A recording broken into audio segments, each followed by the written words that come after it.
La pérdida de respeto por el adulto mayor es absoluta.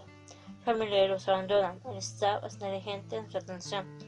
De acuerdo con un estudio realizado por José Luis Diego Franco, jefe de la División de Patologías Crónicas del Ministerio de Salud, la ausencia de políticas sociales y planes de salud en favor de las personas ancianas ha imposibilitado la creación de programas que garanticen la atención integral del anciano, a pesar de los esfuerzos del Ministerio y algunas entidades públicas y privadas.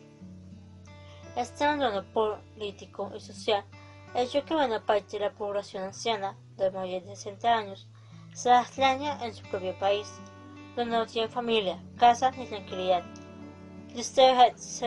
Según cifras oficiales del Ministerio de Salud, el 87% de los ancianos carecen de seguridad social, 41% viven en condiciones de miseria en áreas marginales de los centros urbanos, 42% no tiene ingresos y el 39% ejerce oficios en hogares. Pero lo peor está en que el 11% vive en Trujillo y el 35.5% es analfabeta, según el estudio del Ministerio.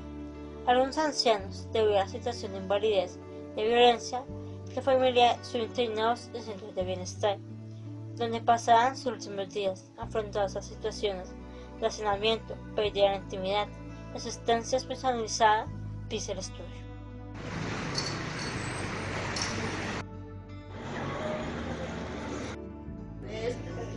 Viendo mis hermanitos, a los 12 años me colocaron de niñera aquí en Bogotá.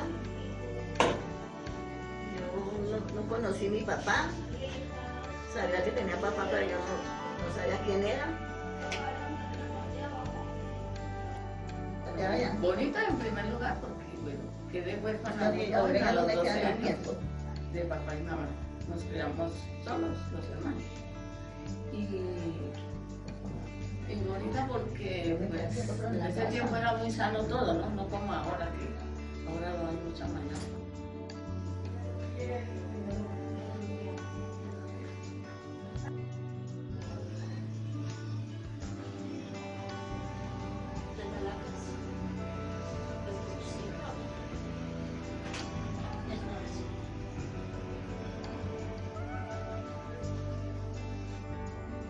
Yo no tuve infancia, no en tiempos de infancia, no tengo infancia ni nada de eso. ¿Cómo que no? Ya, mirar pollos. ¿Ah? Correr detrás de los pollos. Correr detrás de los pollos, de las gallinas y como le dije, gracias. Mi infancia fue muy maltratada, me maltrataron mucho. ¿Sigo hablando? Yo fui muy maltratada, porque fui la mayor de 14 hermanos. Me tocó que ser también como la segunda madre de allá, los allá. Pero doy gracias a Dios que de lo mismo que fui maltratada sé hacer mis cosas y nadie me los reprocha, ¿no? Porque la lavada, la planchada, la cocinar, claro, cocinar no sé mucho. Pero nadie me lo rechaza. Yo porque no tengo ni hablado, ni pensaba casi nada de eso, de la situación. Yo a la edad de los 16 años tuve mi primer hija, y ya tiene 57 años. Tuve 6 hijos.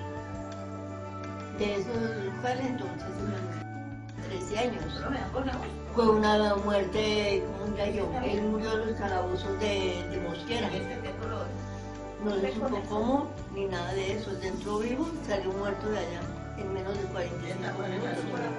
Dejó 5 hijos. Dejó 5 hijos. Los niños fueron muy sufridos, porque vivieron con una mamá irresponsable. El niño menor tenía 3 años, Ortiga tiene 16 años, vive en Soacha.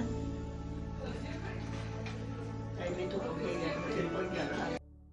Como hemos visto y podemos ver, en la época de 1930 a 1950, la educación no lo era como es ahora aquí en Colombia.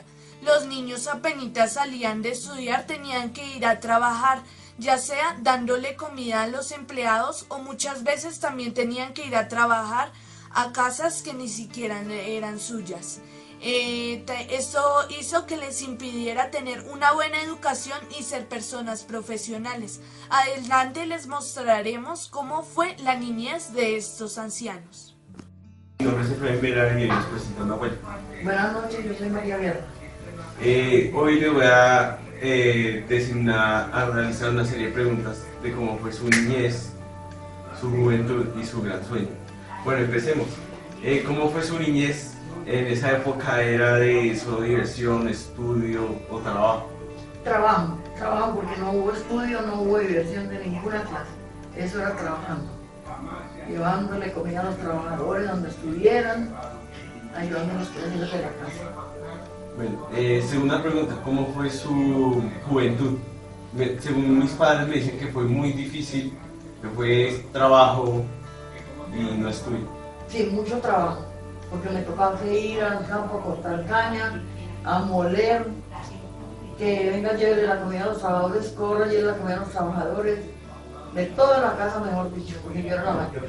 Ver los hermanitos, para mí no hubo diversión ninguna. Bueno, y tercera y última pregunta ya para finalizar. En esa época, ¿cuál fue su gran sueño? ¿Qué quiso ser como persona? Pues yo quería ser profesional, ser una persona como verdaderamente se merece, pero no se pudo porque no hubo una manera de estudiar, no hubieron recursos por ninguna parte. Pues por eso no pude. Bueno, gracias por sus respuestas. Espero que tengan buena noche. Bueno, buenas noches. Buenos días, mi nombre es Agrario Monroy Ordóñez. Mi papá se llamaba Pablo Monroy, mi mamá se llamaba Julia Ordóñez y vivíamos en el campo, en un ranchito muy pobre, nosotros éramos muy pobres y nuestra familia se compuso de 11. Bueno, nosotros nos tocó desde pequeños trabajar mucho en el campo. Nos mandaban a sembrar yuca, plátano, maíz, a deshiervar, a coger la cosecha. A las 4 de la mañana y a las 6 ya salíamos para los cultivos a trabajar. Nos mandaban a la escuela, solamente había escuela 3 días en la semana y los otros días nos tocaba trabajar en la casa. Y yo estudié hasta 4º de primaria allá en el campo. Después cuando ya terminé, que ya no me recibieron más, ya no me ponían más a la escuela, pues entonces yo me puse a llorar porque no me ponían más a estudiar. Me pusieron a trabajar y ya ahí me fui a casas de familia a trabajar y así fue mi vida pequeña. Después trabajé en un lado, trabajé en otro. Ya tuve mis hijos, yo tuve 4 hijos, pero nunca fui casada, solamente vivía así con mis hijos nomás. Hoy vamos a hablar por qué llevamos a las personas de la tercera edad a un hogar de abuelitos. Primero, porque no se pueden valer por sí mismos, debido a que algunos de ellos están enfermos y los familiares tienen que recurrir a estos centros. Allí los cuidan, los alimentan, los bañan y los visten. Otras de las causas es el abandono de estos abuelitos por parte de sus hijos o hermanos. Se llevan a estos centros.